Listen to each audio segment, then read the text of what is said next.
स्वीकार्नुहोस् हाम्रो प्रस्तुति दृश्य 1।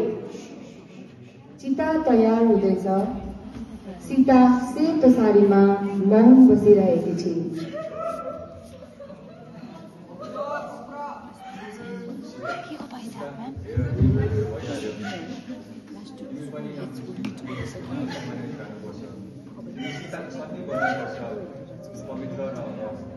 यो पवित्र हैन, यो सजाउ।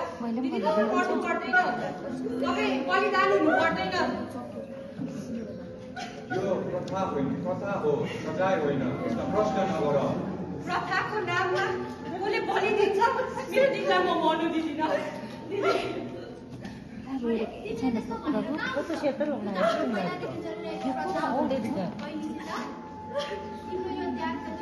श्रीमानपतिको माया र सम्मान तिमीले गर्नै पर्छ।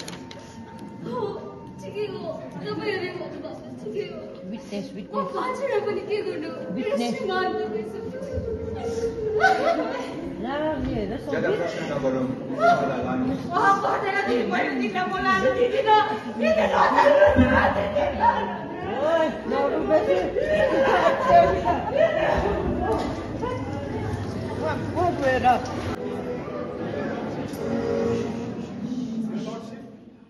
मलाई भेट्ने मौका दिनुभएकोमा तपाईँलाई धेरै धेरै धन्यवाद।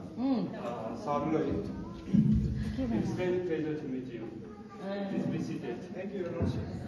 I have heard about your recent work on the social media. It was truly admirable. So what brings you here today? I've come here to plead for the life of the countless innocent women, Your Lordship, who have lost their lives and were forced to face this very terror. र कति नारीहरूले आफ्नो प्राण आफ्नो पतिको चितामाथि त्याग्नुपर्छ, Your Lordship, र त्यस प्रथालाई हामी सती भनेर चिन्ने गर्छौँ। Sati, yes, I have read the report. It is truly heartbreak. Burning the widows alive and their husband fired. It's beyond belief.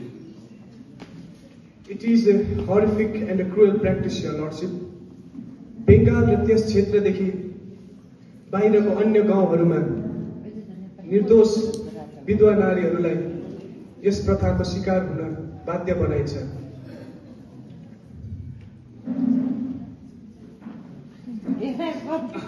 And the local priests and the local community leaders actually support this.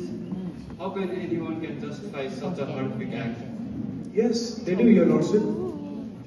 उनीहरूले यस भयानक प्रथालाई अँगालेर बाँचिरहेको छन्। And they believe that it is the life of the women, those who are married and widowed, they need to face this very terror, Your Lordship. So, Sir Roy, do you believe that the British government had moral obligation to interfere in it? Avashya, Your Lordship. You possess that power to eradicate this evil from the society.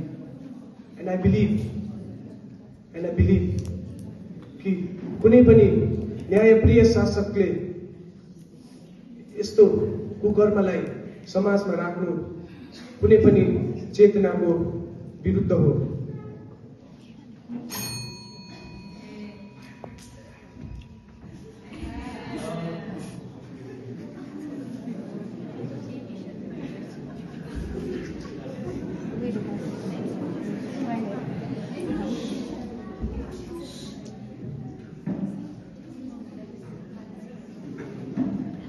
I'll look into it.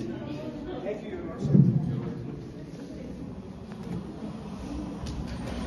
त्यस क्षणमा समाजका केही सुधारकहरू पनि आइपुग्छन्।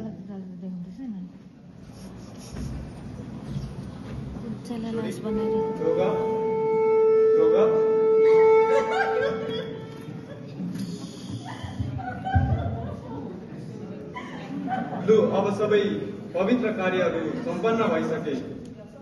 अब उहाँलाई तयारी पार्नुहोस्। मृतकको आत्माले शान्ति पाउनेछ। यो कस्तो मूल्य किन्नुपर्ने शान्ति हो? बहिनी, तिमी बेसी बाटो नहुन। यो चलिआएको प्रथा हो, यो पत्नीको कर्तव्य हो। अरे तपाईहरु उनीहरुले प्रेसर नगर्नु नि। उहाँले आफ्नो धर्म बुझेको छिन्, निभाउँछु नि। मेरो धर्म,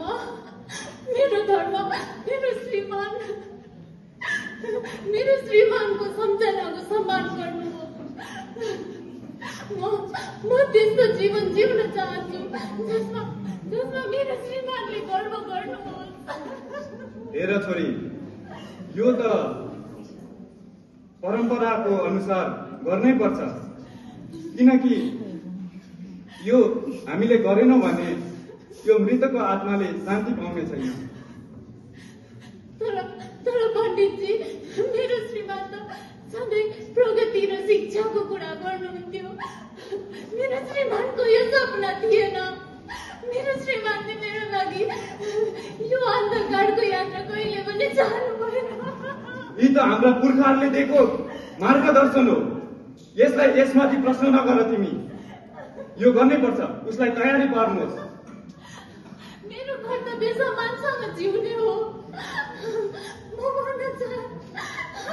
तयारी पार्नुहोस्, जानुपर्छ। अनाथ हुन्छ न।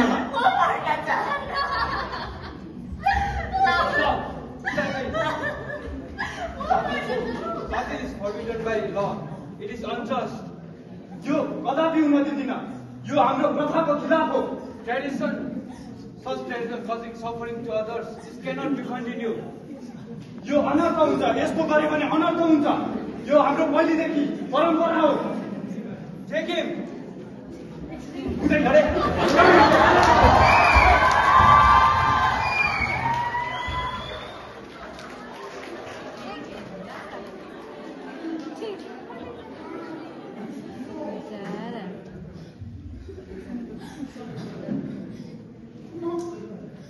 म एक उदाहरणीय भविष्यको लागि बाँच्नेछु। तपाईहरु सबैले यो बुझ्नुपर्छ कि हाम्रो परम्पराहरूलाई हामीले गलत तरिकाले निभाउनु हुँदैन। हामीले यदि हाम्रो परम्परालाई गलत तरिकाले निभाउँदैछौँ भने हामीले यो हाम्रो सबैभन्दा ठुलो मूर्खता हो। आजदेखि कोही नारी पनि सती हुने छैन। सती प्रथाको अन्त्य भएको छ।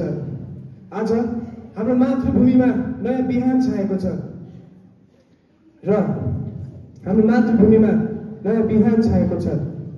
र ती नारीहरूलाई जलाउने त्यो निर्दयी अग्निको आज अन्त्य भएको छ।